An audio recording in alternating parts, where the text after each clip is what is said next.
All right. Hello, everyone. This is the unofficial Pi podcast number 4. And so we're just going to go over a few things that, have been standing out to me over the last week. All right. So this week there was a memo released talking about the Pi mining that halved and the thoughts that went into that. So I put that paper out on the website earlier. Just if you want to see what it says, if you don't have the time to read it, then you can hear the computer read it. They also mentioned that they're going to be launching towards mainnet within the next year. So they're setting out a roadmap towards that. Utilities info and so forth. So that was pretty interesting. I think that the network effect of the Pi ecosystem, the number of people that are interested in using Pi is going to be significant going forward. And so it's good that they decided to just have instead of going towards zero with the mining to give the network some more time to grow, and so for the network effect to get even more entrenched. There was a video released by one of the members of the Pi core team, which I should say thank you for all the work that you're putting in and for keeping the community involved, about the Pi wallet that they should be working towards releasing when we get to the mainnet. And with that, my perspective, a lot of times if I have a hard time choosing between, two good things, for instance, if you want, vanilla ice cream and you want chocolate ice cream, then you can get them together and you can get, milk chocolate or something like that. And that's pretty nice too. So, I feel like the different types of wallets that they were mentioning definitely have their strengths and weaknesses. And I feel that different parts of the community would benefit from different types. So, I feel like they should work towards both. I know that might be a high calling. I'm pretty confident that both are going to exist anyway, as different services come on board that offer custodial services. As people move from place to place and might want to self-custody. Some people might want to leave, I have some coins, for instance, Tezos. I might leave one on an exchange that has a custodial service, so I have liquidity pretty easily accessible there. And I also self-custody some of it just in case. So I don't necessarily, even if I have one coin, one type of digital asset, I don't leave it all in the same place. So that's something to keep in mind. Even, with Bitcoin, I might have some on an exchange that's doing some work for me, and I might have some in a little bit more of a hot wallet that I use for transactions on a, weekly basis or whatever, on a more regular basis that's more liquid. So I feel like both wallets have their use cases, and so I feel like both would be beneficial. Now, as far as which one should get released first, I feel like a custodial wallet is useful, meaning one that is not self-custody. So that way you can have someone to speak to if, there's an issue with your account, because there are going to be issues, for people who are not familiar with the, with different digital assets. It is new. We are onboarding many new people to the digital asset ecosystem, and so they're gonna need some handholding to get started. So I feel like if they have to self-custody, then there's just a lot more opportunity for them to lose their coins. But if there's a custodial service available for them in the main wallet that is released initially, then they'll have someone to speak to. It's less likely that they'll lose their coins and lose the hard work that they've put into it, and just kind of, be more inclined to give up on it in that sense. And if they have the option of a self-custody wallet, then they could integrate that into their system. I've been using the Exodus wallet, and they have support for a large variety of cryptocurrencies. So maybe the Pi core team could reach out to the developers for the Exodus wallet to just have a tie-in for the Pi coin in the Exodus wallet. And so that way there's an integration into an existing wallet for the Pi coin. And that way the Pi core team can focus on just building a custodial wallet. So leave, if they want to build, their own self-custody wallet, then that's fine. But if they want to just develop one that the community can use, that is more of a non-self-custody wallet, then I feel like that would be, it would be very useful to have both options. So I'm going to leave that for now. You can let me know your thoughts in the comments section. So the next thought that I had was about KYC. So the thing that I wrote down says, after KYC is done, how is self-sovereignty managed? So besides moving off-chain,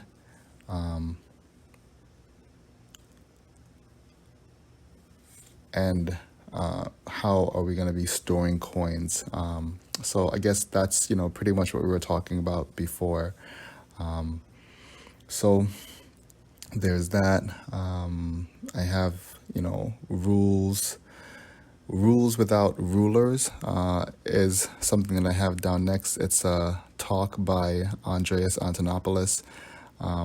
So how does this relate to the Pi network going forward?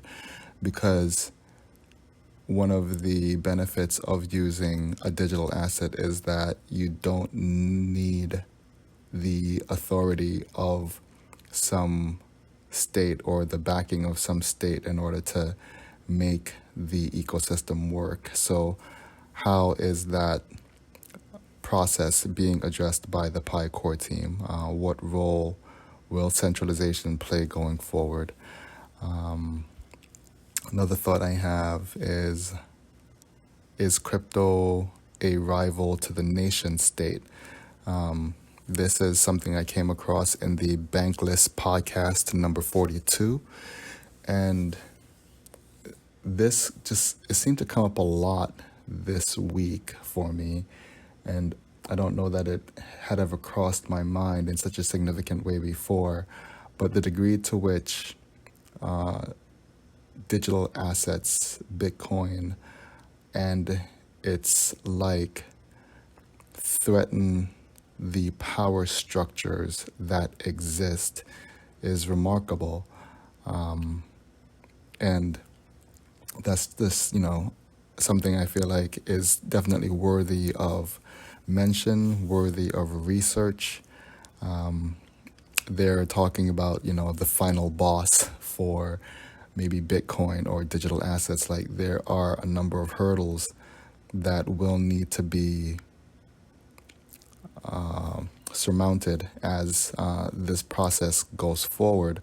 But what is the final boss going to be? And so is that going to be an attack by a nation state to try and, destroy the ecosystem or destroy a particular coin or venture?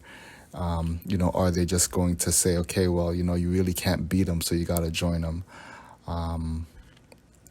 So it's just a really interesting thought. So there's that, and then there's the idea of, okay, well, if nation states do not succeed, the lifespan of, cryptocurrencies and digital assets, then what is the successor to the nation state structure going to be? And I just have this idea of a virtual state, you know. Can we live in a virtual state together? So, and, you know, to what degree can these two even interact and live alongside each other, where people both exist in a physical state and in a virtual state, but they don't necessarily have to be the same thing?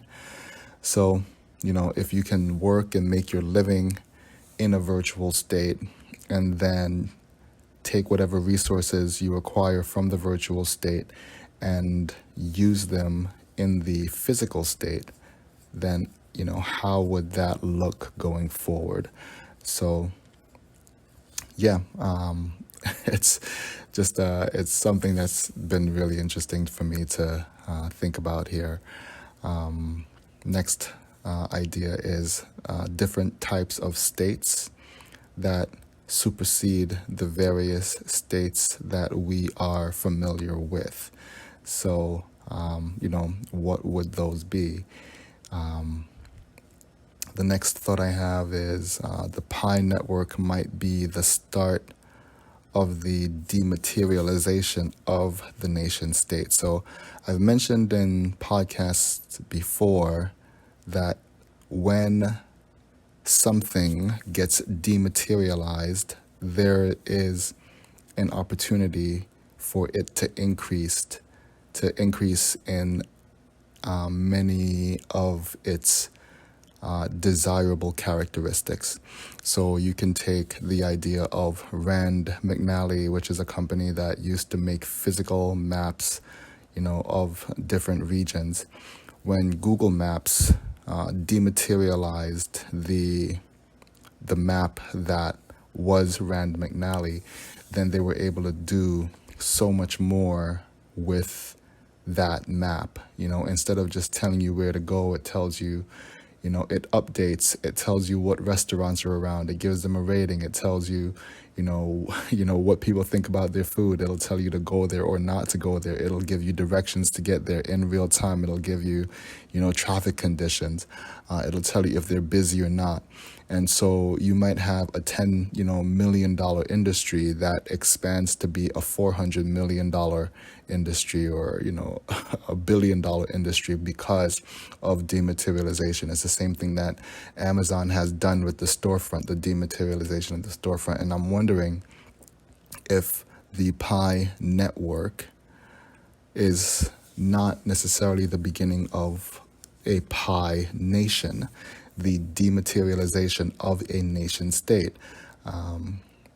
Yes, I put, you know, my energy into my current nation state, but I feel like I would definitely put energy into the existence of a borderless global nation state that is the Pi nation. Now, is that weird? Is that treason? Is that, you know, going against the country that you currently live in to say, okay, well, you know, I would support this virtual nation?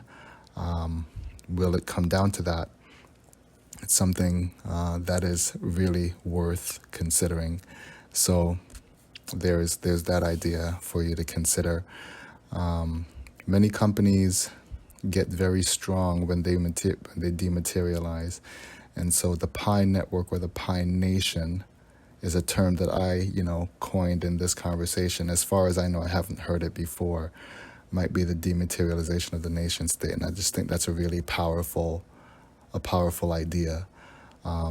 You know, there might be even different nation states based on the type of digital asset that you use to operate within that nation. So there might be the Bitcoin nation.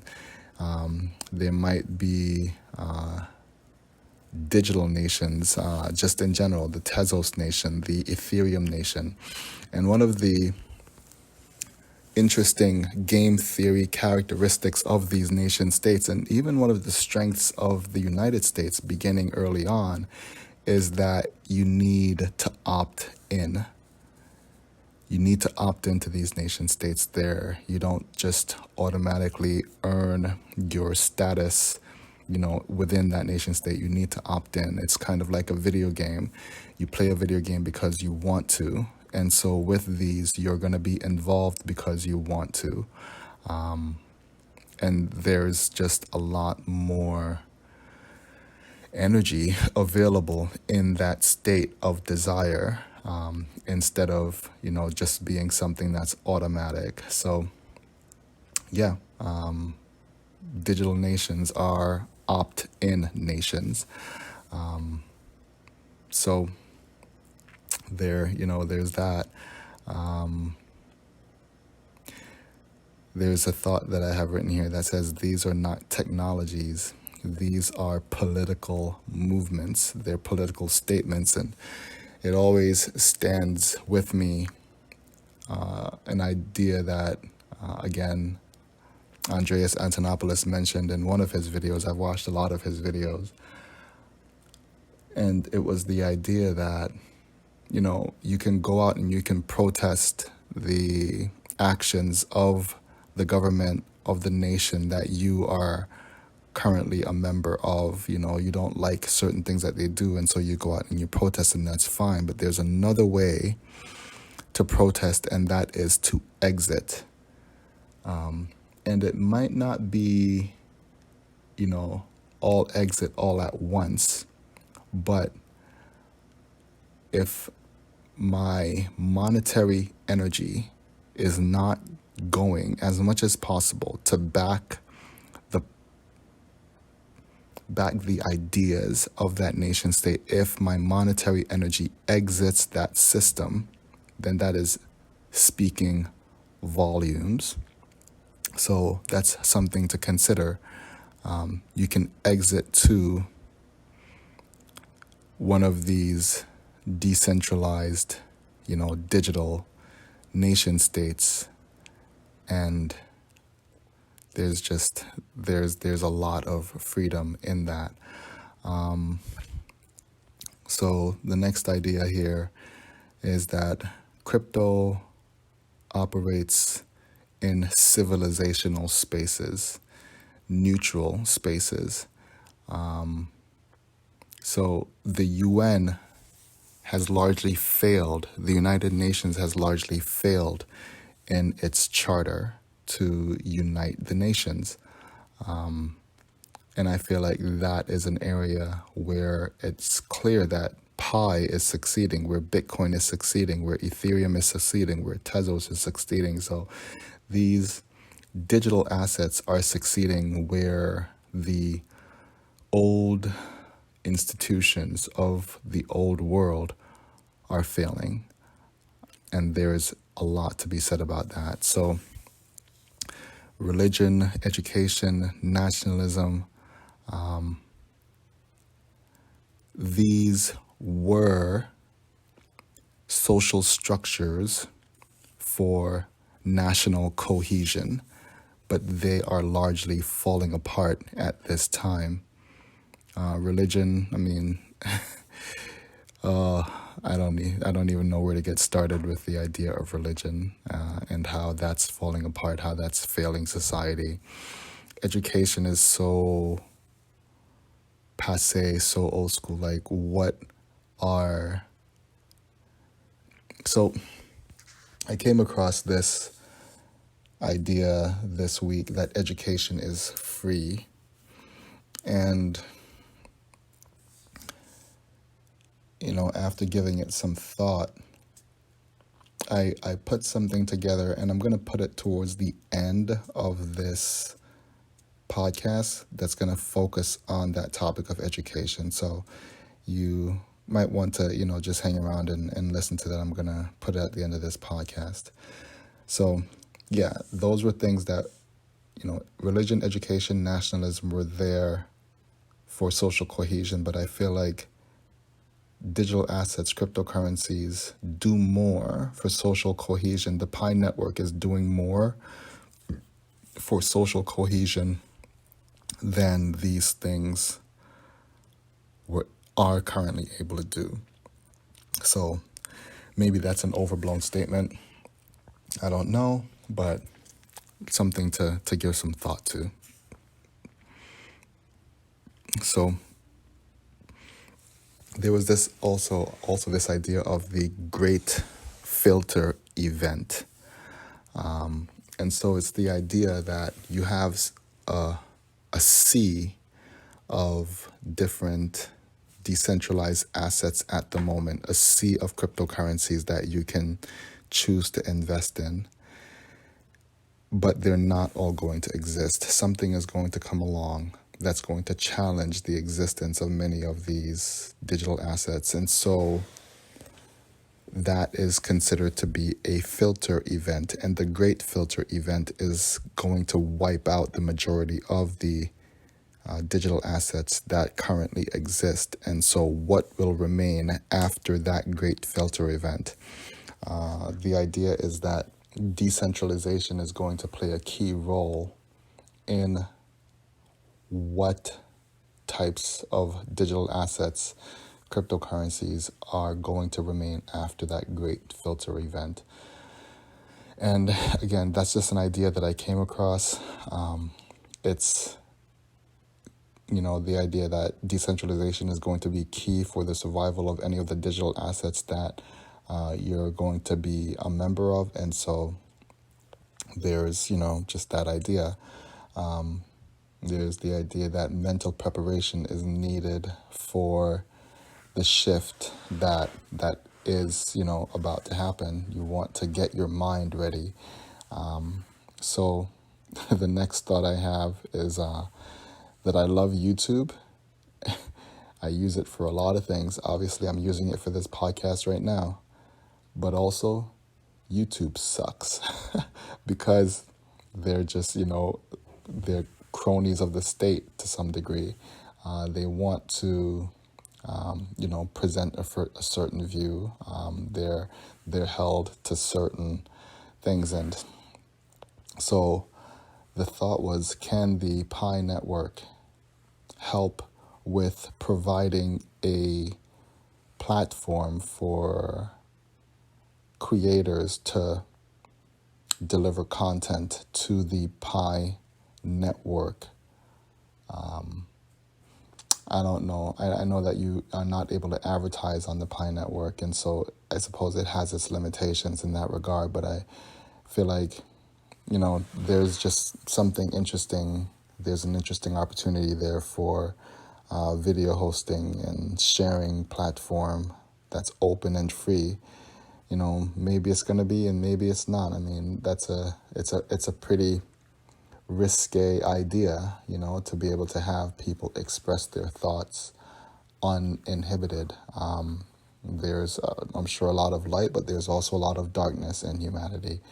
And so, what are thoughts about that? Having a space where people can, openly express their thoughts like that. And I suppose it's already there. I mean, there is the internet. It is open. It is unchecked. There are light spaces in the internet, and there are what would be considered dark spaces in the internet in general. And so if you want to find a video hosting platform that's unrestricted, I'm sure it's out there.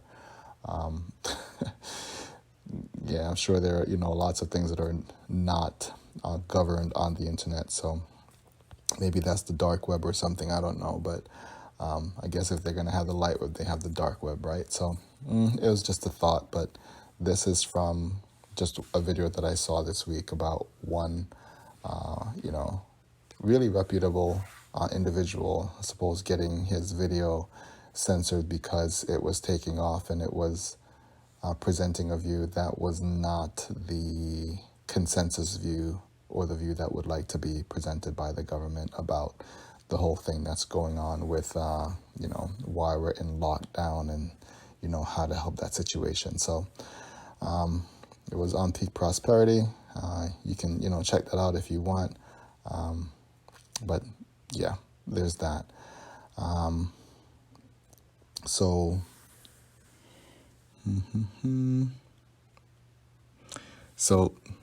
the next idea is that value is in the eye of the beholder. And so, whatever network you're looking at, whatever cryptocurrency you're looking at, the value of that network, that cryptocurrency, that digital asset, is in the eye of the beholder. And so the next thought I have is that government is the largest corporation. If you want to complain about the DMV, where do you go? If you want to complain about Pi, where do you go? So, not complain, but if you have an idea, I guess you would go with the Pi core team, but, eventually there's nowhere to go. And I suppose even if you wanted to complain about Bitcoin, like, there's nowhere to go to complain about Bitcoin. So there is a point at which you're just, not able to move forward anymore with any, qualms that you might have. Just gotta take it as it comes and do the best that you can with it. So those are a lot of my ideas for today. Like I said, I'm gonna just talk a little bit about the idea of education and some of the ideas that came to my mind this week on that topic. So, yeah. Until next time, you all, keep on rethinking.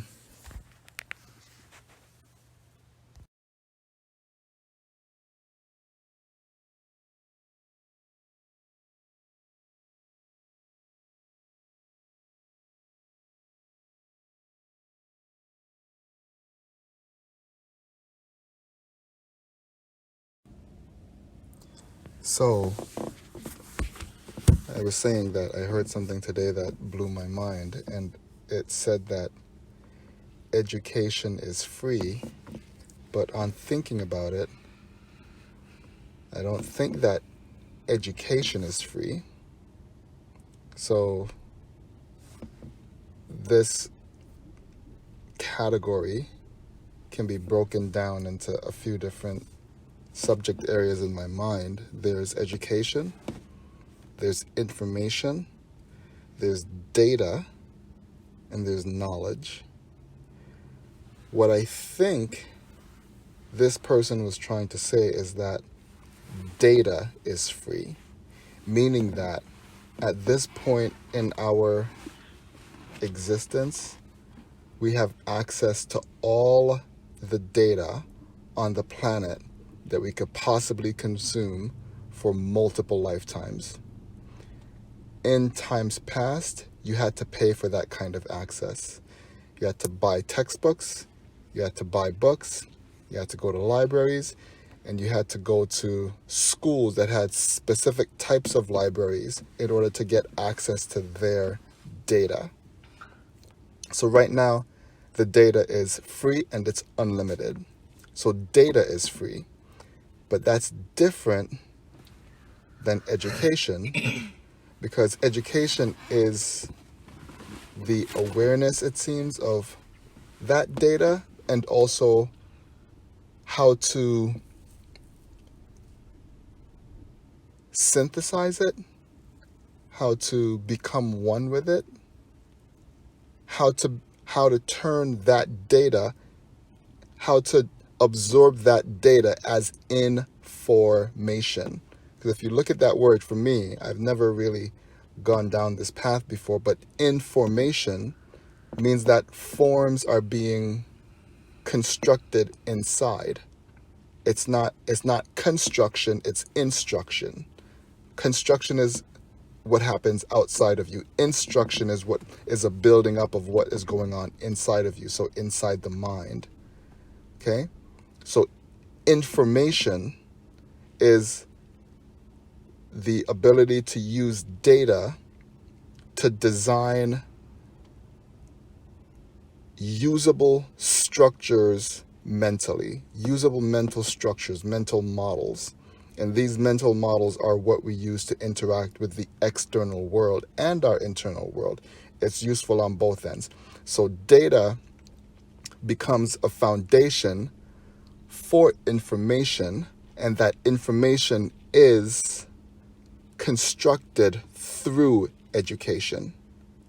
So education is not free because somebody could have access to all the mathematical knowledge in the world, and if there's no means by which that data is turned into information, then they're not going to have that information. They're not going to have those systems built inside themselves.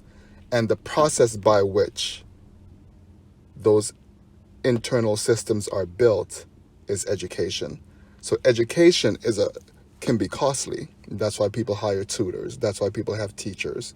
That's why people have professors, this, that, and the third. That's why often you have some other system involved. And I guess it can be a computer as well that facilitates that data turning into information. But there also needs to be desire. There also needs to be time. So the person or the entity that desires to have the information need to bring a certain level of desire with them. It doesn't just happen.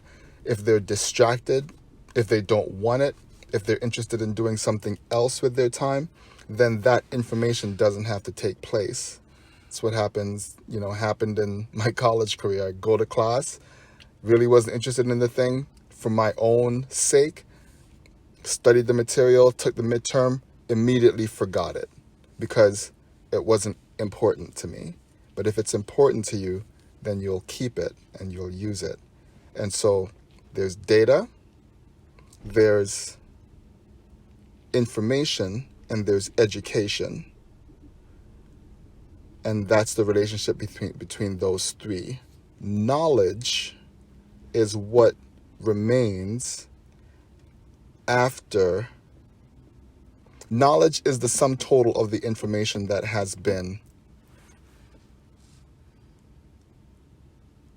synthesized,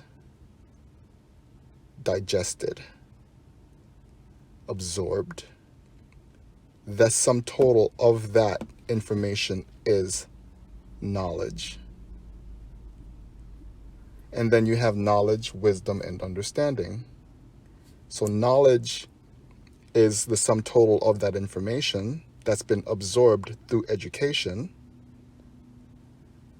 But then you have wisdom, which is the proper application of that information, of that knowledge. Knowledge, wisdom, and understanding is the reasoning behind why something is done. So those are some connections that just happened for me between education, data, information, knowledge, wisdom, and understanding. Do you have anything you want to say?